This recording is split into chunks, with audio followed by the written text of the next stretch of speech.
శ్రీగురుభ్యో నమః. నమో దేవ్యై మహాదేవ్యై శివాయై సతతం నమః. నమః ప్రకృత్యై భద్రాయై నియతా ప్రణతాస్మతాం. అర్చనకాలే రూపగత, సంస్తుతికాలే శబ్దగత, చింతనకాలే ప్రాణగత, తత్వవిచారే సర్వగత. జ్ఞానానందమయం దేవం నిర్మలస్ఫటికాకృతిం ఆధారం సర్వవిద్యానాం హయగ్రీవముపాస్మహే. అచతుర్వదనో బ్రహ్మ విబాహురపరో హరిః అపాలలోచన శంభు భగవాన్ బాదరాయణః. ఓం ఐం హ్రీం శ్రీం శ్రీమాత్రే నమః. ఓం ఐం హ్రీం శ్రీం శ్రీమాత్రే నమః. ఓం ఐం హ్రీం శ్రీం శ్రీమాత్రే నమః. ఓం ఐం హ్రీం శ్రీం శ్రీమాత్రే నమః. ఓం ఐం హ్రీం శ్రీం శ్రీమాత్రే నమః. ఓం ఐం హ్రీం శ్రీం శ్రీమాత్రే నమః. ఓం ఐం హ్రీం శ్రీం శ్రీమాత్రే నమః. ఓం ఐం హ్రీం శ్రీం శ్రీమాత్రే నమః. ఓం ఐం హ్రీం శ్రీం శ్రీమాత్రే నమః. ఓం ఐం హ్రీం శ్రీం శ్రీమాత్రే నమః. ఓం ఐం హ్రీం శ్రీం శ్రీమాత్రే నమః. ఇదానీం 30 శ్లోకే అంటే 130. ఈ 130వ శ్లోకం లలితా సహస్రనామ స్తోత్ర సారాంశం. బాగా గుర్తుపెట్టుకోవాలి. మరోసారి జ్ఞాపకం చేస్తున్నాను. లలితా సహస్రనామ స్తోత్రాల్లో 130వ శ్లోకం లలితా సహస్రనామ సారాంశం. ఇచ్ఛాశక్తి, జ్ఞానశక్తి, క్రియాశక్తి స్వరూపిణి షోడశాక్షరి నామం. 16 అక్షరాలు ఒకటే, మధ్యలో ఆపకుండా చదవాలి. ఇచ్ఛాశక్తి, జ్ఞానశక్తి, క్రియాశక్తి స్వరూపిణి. లెక్క పెట్టండి, 16 అక్షరాలు. ఇచ్ఛాశక్తి 4, జ్ఞానశక్తి 4, క్రియాశక్తి 4, స్వరూపిణి 4, 4 4 16. ఇచ్ఛాశక్తి, జ్ఞానశక్తి, క్రియాశక్తి స్వరూపిణి సర్వాధార సుప్రతిష్ఠ సదసద్రూపధారిణి. సర్వాధార సుప్రతిష్ఠ సత్ అసత్ రూపధారిణి సదసద్రూపధారిణి. అద్భుతమైన దివ్యమైన శ్లోకం. అమ్మలగన్నయమ్మ ముగురమ్మల మూలపుటమ్మ చాలా పెద్దమ్మ సురారులమ్మ కడుపారడి బుచ్చునయమ్మ తన్నులోనమ్మిన వేల్పుటమ్మల మనమ్ముల నుండిడియమ్మ. తన్నులోనమ్మిన వేల్పుటమ్మల మనమ్ముల నుండిడియమ్మ దుర్గమాయమ్మ కృపాబ్ధునిచ్యుత మహత్వ కవిత్వ పటుత్వ సంపదల్. సహజ పండితుడు ఎవరి దగ్గర నేర్చుకోకుండానే రామానుగ్రహంతో అద్భుతమైన పాండిత్యం కవిత్వం పొందినటువంటి పోతనామాచ్యుడు వ్యాస విరచిత శ్రీమద్భాగవతాన్ని అద్భుతంగా పరమ పారమ్యమైన భక్తితో అనుగ్రహించాడు ఆయన. ఆయన చెప్పిన పద్యం అమ్మలగన్నయ్యమ్మ. మనందరికీ తల్లులున్నారు. ఆ తల్లులకు తల్లి ముగురమ్మల మూలపుటమ్మ.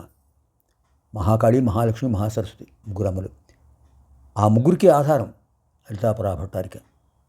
చాలా పెద్దమ్మ, అంతకంటే పెద్దవారు లేరు, ఆమె పెద్దమ్మ. సురారులమ్మ కడుపారడి బుచ్చినయమ్మ. సుర అంటే దేవతలు, అరి అంటే శత్రువు. దేవతలకు శత్రువు ఎవరు? రాక్షసులు. రాక్షసుల యొక్క తల్లి ఎవరు? దితి.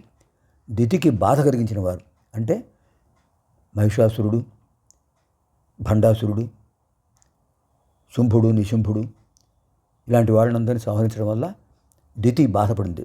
తన కుమారులను అమ్మవారు సంహరించారని. తప్పదది. సురారులమ్మ కడుపారడి బుచ్చినయమ్మ. ఆవిడకు పుత్రశోకం, గర్భశోకం కలిగించిన వారు. తన్ను లోనమ్మిన వేల్పుటమ్మల మనమ్ముల నుండి అమ్మ. దేవకన్యలు,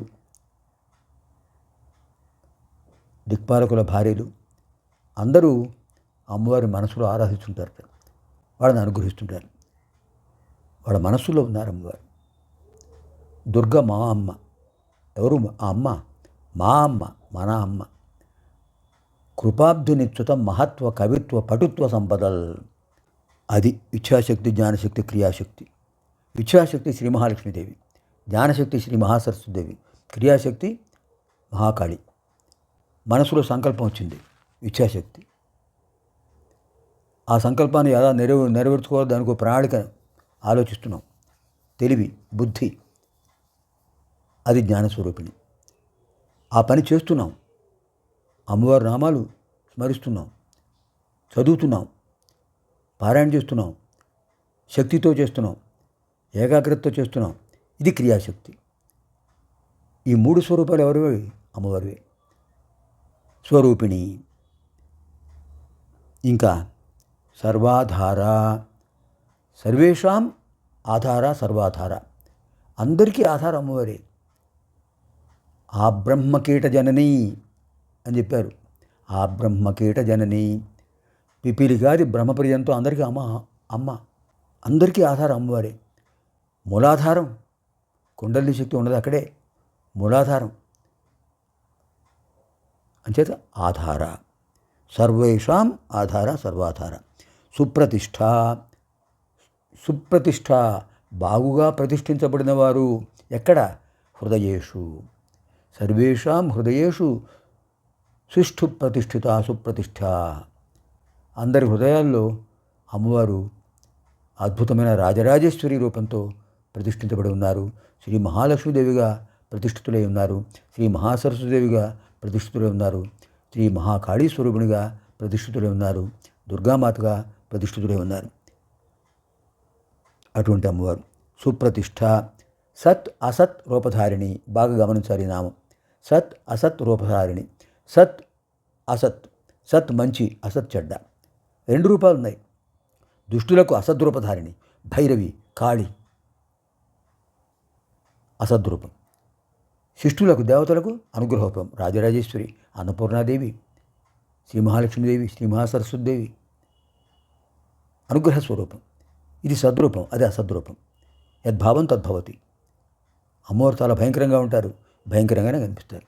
అమ్మవారు అంత సౌందర్య లహరి ఇంకెవరుంటారు? అంత సౌందర్యంగానే కనిపిస్తారు. సత్ అసత్ రూపధారిణి. తన భర్త ప్రాణాలు దక్కించుకోవడానికి,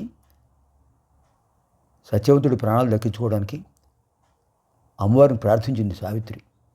యమభటులు వెళ్ళమని చెప్పారు. ఆవిడ తపశక్తి కలిగింది. అమ్మవారి భక్తురాలు మేము వెళ్ళమన్నారు. యముడే వచ్చాడు. జగన్మోహన ఆకారంతో కనిపించాట యముడు. కోరం లేవు, భయంకరమైన రూపం లేదు, నల్లగా లేడు, స్వర్ణవర్ణంతో ప్రకాశిస్తున్నాడు. అభయహస్తం ఇచ్చాడు, వరదహస్తం ఉంది, చేతులు ఆయుధాలు లేవు. అమ్మా సావిత్రి, నీ భర్తకు ఆయువు తీరిపోయిందమ్మా, నువ్వు బాధపడకమ్మా అని ఓదారుస్తున్నాడు. అది సద్రూపం. అదే దుర్యోధనుడు, దుశ్శాసనుడు, ఇంకా పాపాత్ములు, కలియుగ పాపాత్ములు చాలామంది ఉన్నారు. ఎంతోమంది దుర్యోధనుడు, దుశ్శాసనులు ఉన్నారు. వాళ్ళందరికీ ఎలా కనిపిస్తాడండి? భయంకరమైన రూపంతో, నల్లగా కోరలతో దున్నపోతుని ఎక్కి వచ్చేస్తాడు. అది అసద్రూపం. రెండు రూపాలు ఉంటాయి దేవతలకు. అసలు రూపం లేనివాడు తేజరూపుడు. అమ్మవారు సద్రూపిణి, అసద్రూపిణి. ఓం ఐం హ్రీం శ్రీం ఇచ్ఛాశక్తి జ్ఞానశక్తి క్రియాశక్తి స్వరూపిణ్యై నమో నమః. ఓం ఐం హ్రీం శ్రీం సర్వాధారాయై నమో నమః. ఓం ఐం హ్రీం శ్రీం సుప్రతిష్ఠాయై నమో నమః. ఓం ఐం హ్రీం శ్రీం సదసద్రూపధారిణ్యై నమో నమః. సర్వేభ్యః ఇచ్ఛాశక్తి జ్ఞానశక్తి క్రియాశక్తి స్వరూపిణి లలితాపరాభట్టారికాయాः దివ్యానుగ్రహప్రాప్తిరస్తు.